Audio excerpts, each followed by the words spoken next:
اللهم بارك على محمد وعلى آل محمد كما باركت على إبراهيم وعلى آل إبراهيم إنك حميد مجيد۔ ہر قسم کی حمد و ثنا اللہ رب العزت کی ذات کے ساتھ خاص ہے، جو تمام جہانوں کا خالق ہے، مالک ہے، رازق ہے، مشکل کشا ہے، حاجت روا ہے۔ جو چاہے تو بادشاہ کو گداگر کر دے اور گداگر کو بادشاہ بنا دے۔ جو مدبر الامور ہے، مصرف الامور ہے۔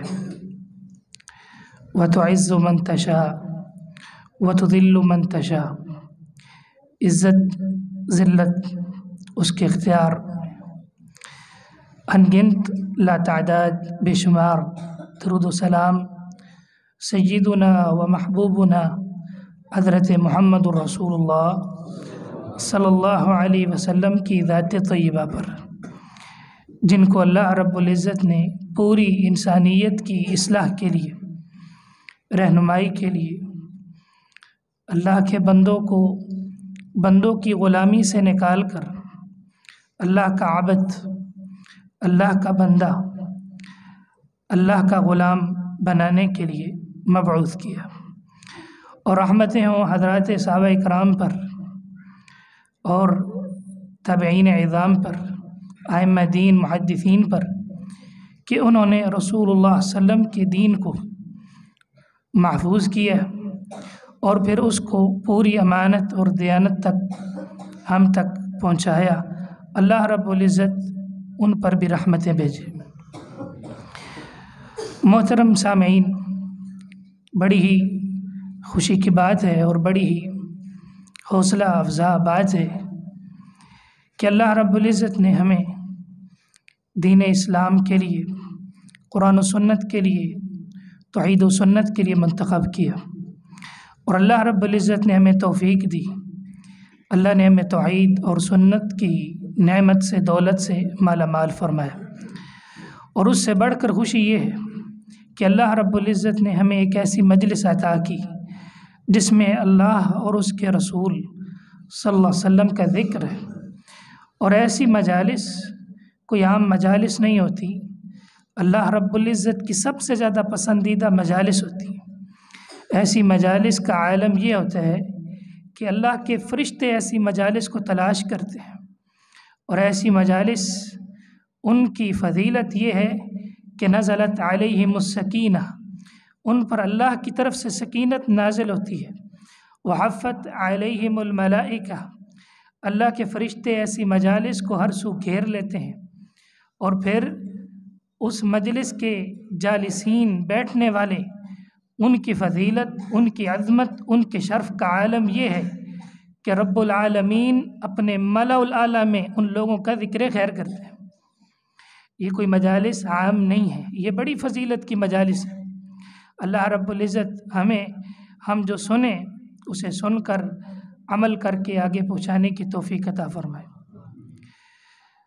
محترم سامعین، ہمارا موضوع بالکل واضح ہے، آپ نے اشتہارات کے ذریعے سے پڑھا ہے کہ سنت کی اہمیت اور فضیلت کیا ہے، سنت کی اہمیت کیا ہے، سنت کا مقام کیا ہے، اور جو شخص سنت کو اپنا لیتا ہے، سنت کو اپنے اوپر نافذ کر لیتا ہے، رسول اللہ صلی اللہ علیہ وسلم کی سنت کو اپنے اوپر نافذ کر کے اپنی زندگی کو سنت کے مطابق ڈھال لیتا ہے، تو اللہ رب العزت اس کو کیا فوائد عطا فرماتے ہیں، اللہ رب العزت کے ہاں اس کے لیے کیا اجر ہے۔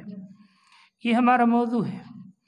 اس سے پہلے کہ ہم گفتگو کو شروع کریں، یہ بات یاد رہے، یہ اصول یاد رہے کہ جس طرح اللہ رب العزت کی ذات وحدہ لا شریک ہے، ذات میں بھی ایک ہے، صفات میں بھی ایک ہے، اختیارات میں بھی ایک ہے، اس کا کوئی شریک نہیں، نہ ذات میں شریک ہے، نہ عبادات میں شریک ہے، دو نہیں ہے۔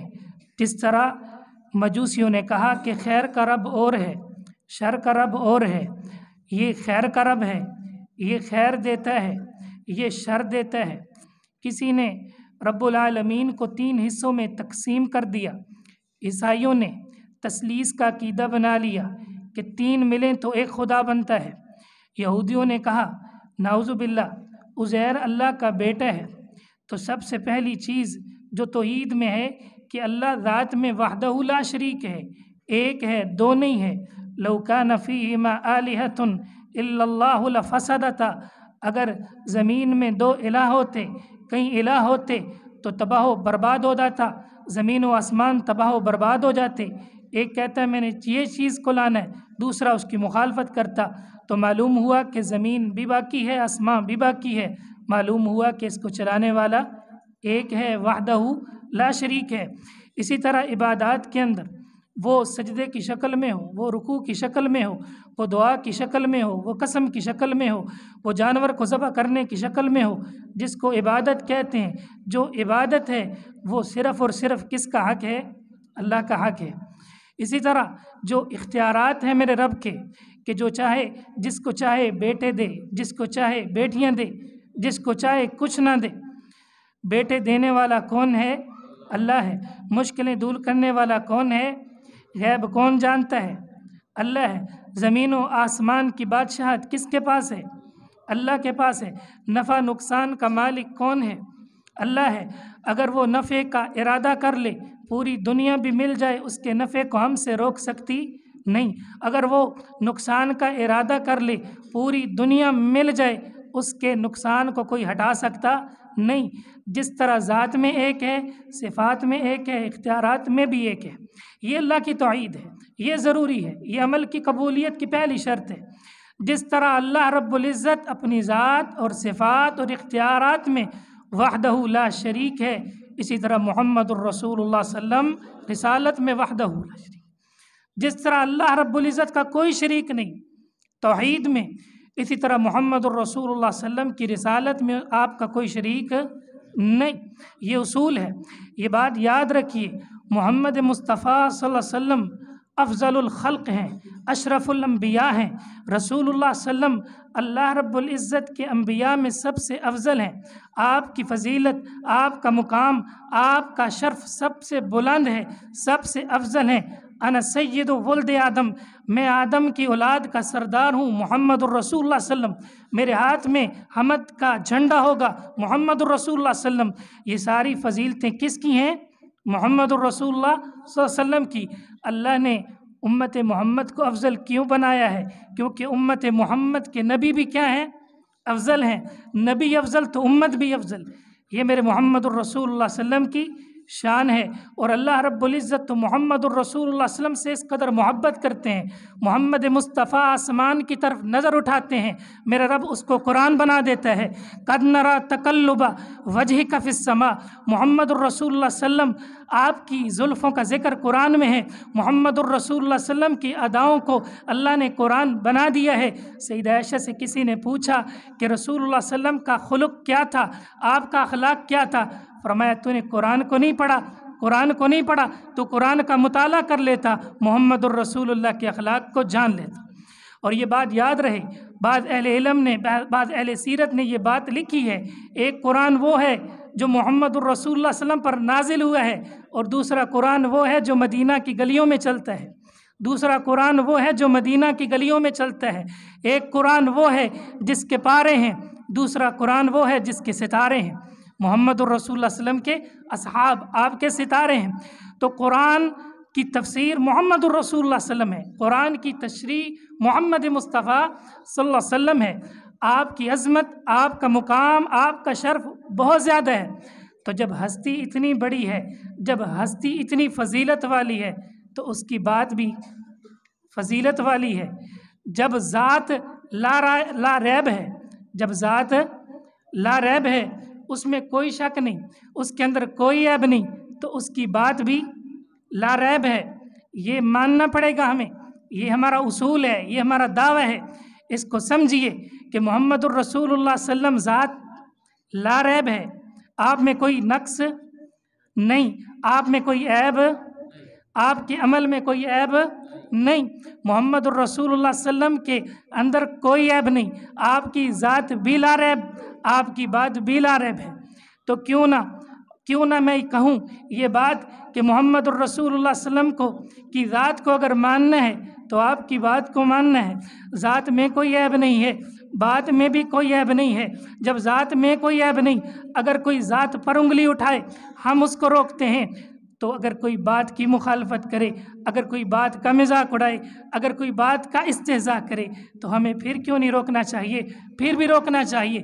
تو محمد الرسول اللہ صلی اللہ علیہ وسلم کی ذات بھی لا ریب ہے، محمد الرسول اللہ صلی اللہ علیہ وسلم کی بات بھی لا ریب ہے۔ یہ مقام رسالت ہے، یہ شان مصطفیٰ ہے، یہ مصطفیٰ کا ادب ہے، یہ مصطفیٰ کا احترام ہے، یہ مصطفیٰ کی سنت کی لاج ہے، یہ ہمارا موضوع ہے، اس کو ہم نے سمجھنا ہے۔ تو حضرات، جب تک ہم محمد الرسول اللہ صلی اللہ علیہ وسلم کی بات کی لاج نہیں رکھیں گے اس وقت تک ہم محمد الرسول اللہ صلی اللہ علیہ وسلم کو تسلیم نہیں کریں گے۔ آج کا ہمارا موضوع یہی ہے کہ رسول اللہ صلی اللہ علیہ وسلم کی بات کی لاج رکھنی ہے۔ ہم آپ کی بات کیا ہے؟ آپ کی بات کو سنت کہتے ہیں، آپ کے فعل کو سنت کہتے ہیں، آپ کی تقریر کو سنت کہتے ہیں۔ سنت کا معنی کیا ہے؟ سنت کس کو کہتے ہیں؟ سنت طریقے کو کہتے ہیں۔ سنت کے مترادف ہم معنی لفظ حدیث ہے۔ محمد الرسول اللہ صلی اللہ علیہ وسلم کی حدیث کی 3 قسمیں ہیں۔ آپ نے کوئی فرمان بولا، کہا، اس کو قولی حدیث کہتے ہیں۔ آپ نے فرمایا الطہور شطر الایمان، پاکیزگی نصف ایمان ہے، یہ محمد الرسول اللہ صلی اللہ علیہ وسلم کی قولی حدیث ہے۔ رسول اللہ صلی اللہ علیہ وسلم نے نماز پڑھ کے دکھائی، یہ آپ کی فعلی حدیث ہے۔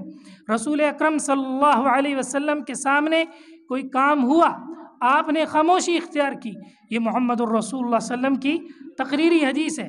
مثال کے طور پر رسول رحمت صلی اللہ علیہ وسلم کی حدیث مسند احمد میں ہے، آپ نے فجر کی نماز کے بعد ایک صحابی کو دیکھا کہ وہ نماز پڑھ رہے ہیں، کچھ رکعتیں ادا کر رہے ہیں۔ آپ نے پوچھا میرے صحابہ، اس صحابی نے 4 رکعتیں پڑھ لی ہیں، کیا فجر کی نماز جو ہے وہ 4 رکعتیں ہو گئیں؟ آپ نے اس صحابی سے پوچھا، اے میرے صحابی، کیا فجر کی رکعتیں 4 ہو گئی ہیں؟ اس نے کہا نہیں، اللہ کے رسول صلی اللہ علیہ وسلم میری فجر کی سنتیں رہتی تھیں، وہ میں نے ادا کی ہیں۔ محمد الرسول اللہ صلی اللہ علیہ وسلم نے اس پر خاموشی اختیار کی، معلوم ہوا کہ یہ رسول کی تقریری حدیث ہے۔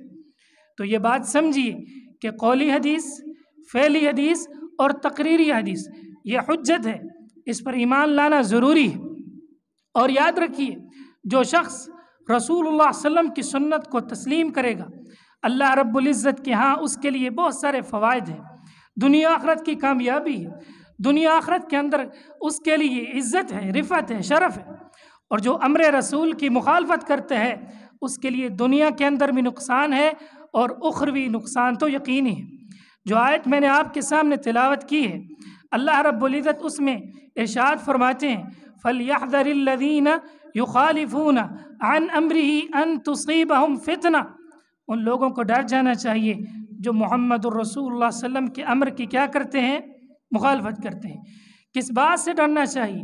ان تصیبہم فتنہ، کہیں ان کو کوئی آزمائش نہ پہنچ جائے، امر رسول کی مخالفت پر کسی فتنے میں وہ مبتلا نہ ہو جائیں، او تصیبہم عذاب علیم، یا کم از کم اس کا نقصان یہ ہے کہ امر رسول کی مخالفت پر اللہ رب العزت کے ہاں دردناک قسم کا عذاب ہے۔ یہ نقصان ہے امر رسول۔ ہم نے دیکھنا ہے رسول اللہ صلی اللہ علیہ وسلم کا امر کیا ہے، رسول اللہ صلی اللہ علیہ وسلم کا حکم کیا ہے۔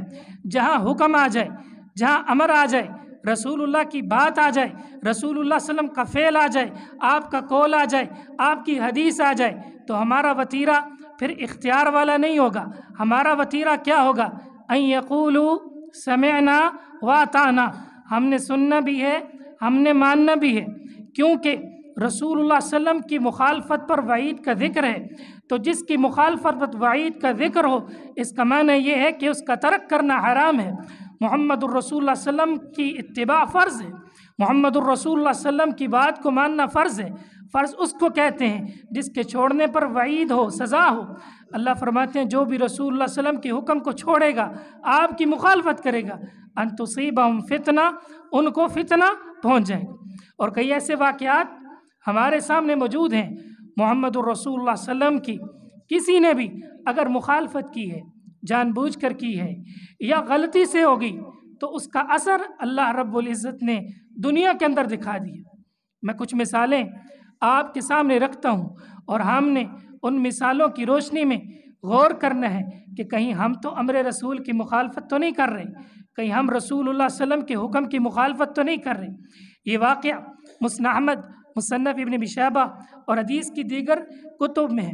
رسول اللہ صلی اللہ علیہ وسلم نے ایک شخص جس کا نام حزن تھا، حزن صحابی تھے، نئے نئے مسلمان ہوئے، آپ نے ان سے کہا اے حزن اپنا نام چینج کر لو، آج سے تمہارا نام سہل، آج سے تمہارا نام سہل۔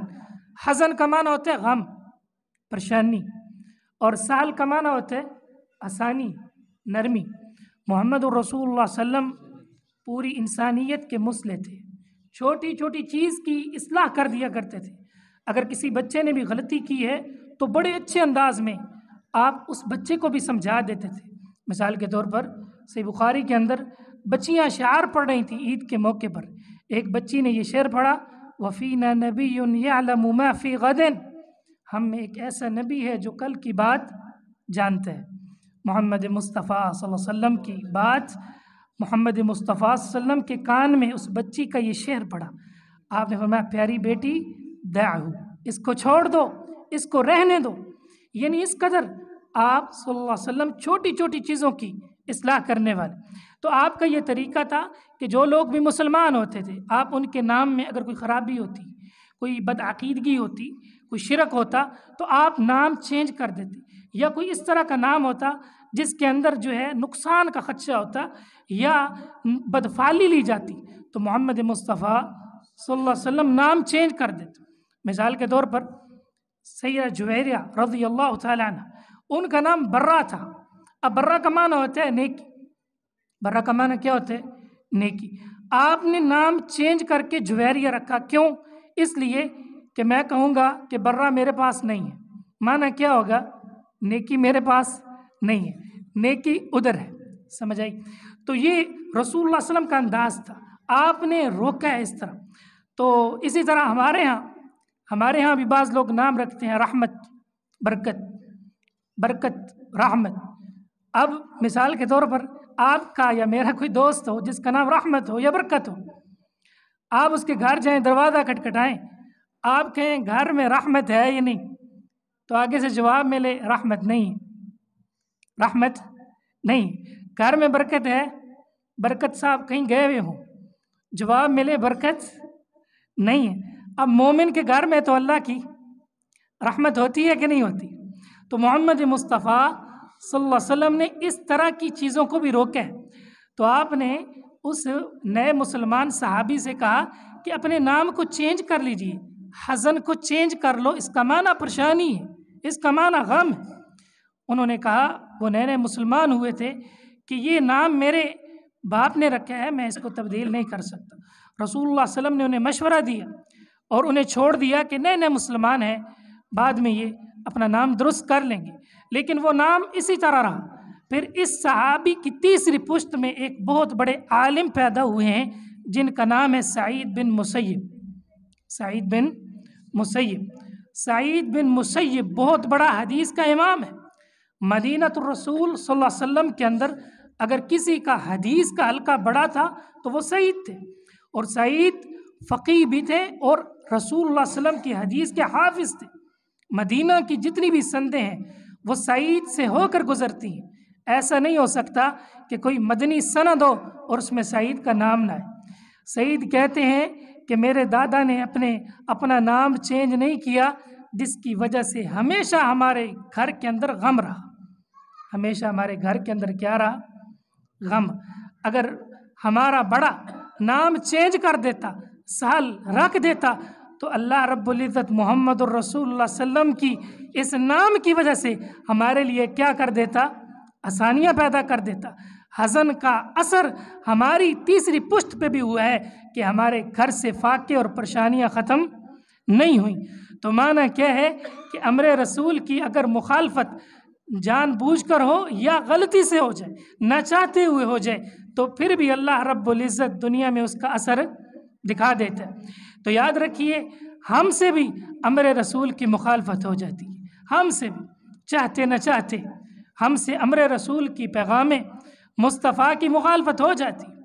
محمد الرسول اللہ علیہ وسلم کی حدیث ہے کہ داڑھیوں کو بڑھاؤ، مونچھوں کو کاٹو۔ داڑھی محمد الرسول اللہ علیہ وسلم کی سنت، آپ کی تاکید ہے داڑھی کے متعلق۔ رسول اللہ صلی اللہ علیہ وسلم کی احادیث ہیں اس پر متعدد۔ رسول اللہ صلی اللہ علیہ وسلم کا چہرہ سب سے زیادہ خوبصورت چہرہ، اور اس چہرے پر اللہ نے داڑھی کو اگایا، داڑھی لگائی محمد الرسول صلی اللہ علیہ وسلم کے چہرے پر۔ اگر داڑھی خوبصورتی کی علامت نہ ہوتی تو کبھی بھی اللہ رب العزت محمد الرسول صلی اللہ علیہ وسلم کے چہرے پر، تو اب معنی کیا ہے کہ اگر ہم داڑھی نہیں رکھیں گے، داڑھی کٹوائیں گے، اللہ رب العزت ہم پہ رحم فرمائے۔ دیکھیے بات یہ ہے کہ ہم نے سمجھنا ہے، ہم نے اصلاح کرنی ہے، ہم سے غلطی ہو سکتی ہے، ہم معصوم نہیں ہیں، ہم خطا کے پتلے ہیں، شیطان ہمارے ساتھ ہے۔ اس نے اللہ کو چیلنج کیا تھا، لَأُضِلَّنَّهُمْ، میں ان کو گمراہ کروں گا، میں دائیں طرف سے آؤں گا، بائیں طرف سے آؤں گا، میں انہیں خواہشات دلاؤں گا، میں انہیں طرح طرح کے بہانے بتاؤں گا، گمراہ کروں گا۔ تو اس نے تو حملہ کرنا ہے، لیکن ہم نے اپنے عقیدے اور عمل کی حفاظت کرنی ہے۔ تو اس لیے رسول اللہ صلی اللہ علیہ وسلم کا امر ہے داڑھی رکھو، تو داڑھی رکھنی چاہیے۔ انسان کو اللہ سے ڈر جانا چاہیے۔ جہاں بھی امر رسول کی مخالفت ہوتی ہے اللہ رب العزت کا عذاب آتا ہے، اللہ کا عذاب آتا ہے۔ تو اپنے گھروں میں ہم غور کریں نا، غم کیوں آتا ہے، پریشانی کیوں آتا ہے؟ کوئی ہم سے امر رسول کی مخالفت تو نہیں ہو رہی، کہیں رسول اللہ صلی اللہ علیہ وسلم کی کسی حدیث کی ہم سے مخالفت تو نہیں ہو رہی۔ ہمارے گھروں کے اندر پریشانی، میاں بیوی کی لڑائی، بیٹیاں باپ کا کہا نہیں مانتی، بیٹا باپ کی عزت نہیں کرتا، باپ کے ساتھ بدتمیزی کرتے ہیں، رشتہ داری خراب ہے، تعلق داری خراب ہے، تعلقات خراب ہیں، کاروبار میں بندش ہے، مسائل ہیں، پریشانی ہے، آئے روز لڑائی جھگڑے، گھر جو ہے وہ دنگل بنا ہوا۔ کہیں ایسا تو نہیں کہ ہم محمد الرسول اللہ صلی اللہ علیہ وسلم کے امر کی مخالفت کر رہے ہیں؟ تو اس لیے یاد رکھیں جب بھی محمد مصطفیٰ صلی اللہ علیہ وسلم کی مخالفت ہوگی ہم کسی نہ کسی فتنے میں مبتلا ہو جائیں۔ دوسرا واقعہ، رسول رحمت صلی اللہ علیہ وسلم ایک غزوے سے واپس آ رہے تھے، صحیح بخاری کے اندر حدیث موجود ہے۔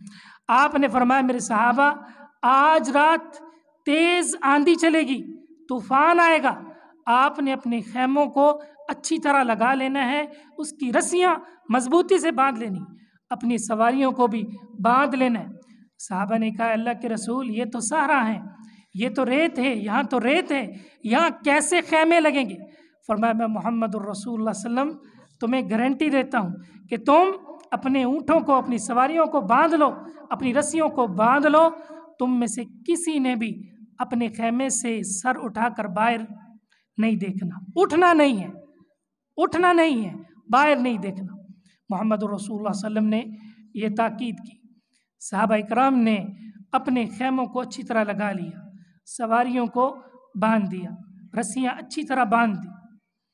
حدیث کے الفاظ ہیں سَتَهُبُّ اللَّيْلَةَ رِيحٌ شَدِيدٌ، اس رات تیز طوفان آیا، تیز طوفان اور انتہائی تیز۔ محمد الرسول اللہ صلی اللہ علیہ وسلم کے صحابہ کو کوئی نقصان نہیں، کیونکہ گارنٹی کس نے اٹھائی تھی؟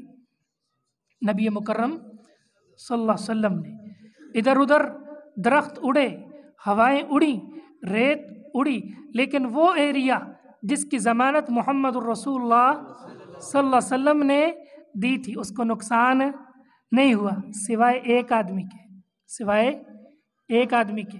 حدیث کے الفاظ ہیں کہ انہوں نے دیکھا کہ جب بارش تھم گئی، طوفان تھم گیا، انہوں نے کہا کہ میں دیکھوں تو صحیح کتنا نقصان ہوا ہے، کیا ہوا ہے۔ اب مصطفیٰ کی تاکید یہ تھی، مصطفیٰ کا امر یہ تھا کہ اٹھنا نہیں ہے۔ صحابی نے خیمے سے باہر سر نکالا، حدیث کے الفاظ ہیں ہوا کا جھولا آیا، اس نے اس کو اٹھایا اور طے پہاڑ پر پٹخ دیا، طے پہاڑ پر پٹخ دیا۔ اللہ اکبر۔ جب طوفان ختم ہوا تو حاضری لگی کہ کون کون موجود ہے، کون کون نہیں ہے، تو ایک بندہ کم نکلا۔ ایک بندہ کون سا؟ جس کو ہوا نے اٹھا کر کہاں پھینکا؟ طے پہاڑ پر، وہ زخمی ہو گئے۔ رب العالمین یہ مسئلہ سمجھانا چاہتے تھے کہ اگر محمد الرسول اللہ علیہ وسلم کی امر کی تاکید کی آپ محافظت کرتے تو جس طرح باقیوں کو نقصان نہیں ہوا اس کو بھی نقصان نہ ہوتا، لیکن انہوں نے چونکہ اپنے سر کو اٹھا لیا، اٹھ گئے، رسول اللہ صلی اللہ علیہ وسلم کی امر کی مخالفت ہوگی، حالانکہ مجاہد تھے، حالانکہ مسافر تھے، جہاد کر کے آئے تھے، کیا تھا؟ اللہ نہ اٹھاتا، اللہ رب العزت کے اوپر کوئی اعتراض تو نہیں تھا، مسافر تھا، مجاہد تھا، اللہ کے رسول کا صحابی تھا، لیکن اگر صحابی بھی امر رسول کی مخالفت کرے، اگر صحابی سے بھی نہ چاہتے ہوئے بھول کر امر رسول کی مخالفت ہو جائے تو اللہ رب العزت اس کی آزمائش بھی کر دیتے ہیں۔ تو ہمیں بھی سمجھنا چاہیے کہ ہم بھی امر رسول کی مخالفت سے اجتناب کریں، امر رسول کی اجتناب سے۔ لیکن افسوس یہ ہے کہ ہمارے شادی بیاہ کے اندر، ہماری خوشیوں کے اندر، ہماری غمیوں کے اندر رسول رحمت صلی اللہ علیہ وسلم کی سنت کا مذاق ہوتا ہے، سنت کا انکار ہوتا ہے، سنت سے انحراف ہوتا ہے، سنت سے پہلو دامنی کی جاتی ہے، سنت سے انحراف کیا جاتا ہے۔ ایسا کیوں ہے؟ ہم تو محمد الرسول اللہ صلی اللہ علیہ وسلم کی ذات کو بھی لا ریب سمجھتے ہیں، محمد الرسول اللہ صلی اللہ علیہ وسلم کی بات کو بھی لا ریب سمجھتے ہیں۔ ہمیں تو چاہیے کہ ہم آپ کی بات کو مانیں جب آپ کا حکم آ جائے، وَمَا كَانَ لِمُؤْمِنٍ وَلَا مُؤْمِنَةٍ إِذَا قَضَى اللَّهُ وَرَسُولُهُ أَمْرًا أَن يَكُونَ لَهُمُ الْخِيَرَةُ، کہ کسی مومن مرد کے لیے، عورت کے لیے یہ لائق نہیں کہ جب اللہ اور اس کے رسول کا حکم آ جائے، اللہ اور اس کے رسول کا فیصلہ آ جائے کہ اس کے پاس کوئی اختیار بھی باقی بچے نہیں، بلکہ فوراً وہ اللہ اور اس کے رسول کے حکم پر صاد کرے۔ یہ اس کے ایمان کا تقاضا ہے۔ تو اس لیے ہم پر ضروری ہے کہ ہم امر رسول کی مخالفت سے کیا کریں؟ اجتناب کریں۔ تیسرا واقعہ یہ بھی صحیح احادیث کے اندر موجود ہے، رسول رحمت صلی اللہ علیہ وسلم کے پاس ایک شخص بائیں ہاتھ سے کھانا کھا رہا تھا، آپ نے اس کی اصلاح کی، فرمایا دائیں ہاتھ سے کھانا کھاؤ۔ اس نے جواب دیا لستطعت، میرے اندر طاقت نہیں، لا استطیع، میں استطاعت نہیں رکھتا، میں نہیں کھا سکتا۔